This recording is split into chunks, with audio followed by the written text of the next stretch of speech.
আজকে আমরা চলে এসেছি একটা বোলপুর শান্তিনিকেতনের সিক্রেট প্লেসে। তো আমাদের এই লোকেশনটা হচ্ছে অজয় নদীর তীরে পেয়ারা বাগান। তো আমরা এখানে পেয়ারা খাচ্ছি। আমাদের সঙ্গে আছে সঞ্জয় আর অজয়। তো পেয়ারা কেমন টেস্ট?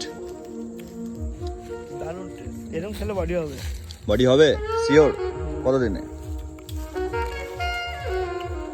সাহেবকে জিজ্ঞাসা করতে হবে। আচ্ছা আচ্ছা আচ্ছা। তো সাহেবকে ইনি না ইনিতে বান্দর লাগছে।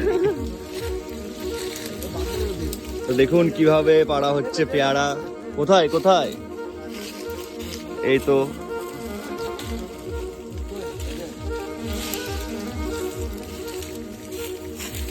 তো দেখি দেখি দেখি না দেখি দর্শককে দেখায়। দেখুন দর্শক,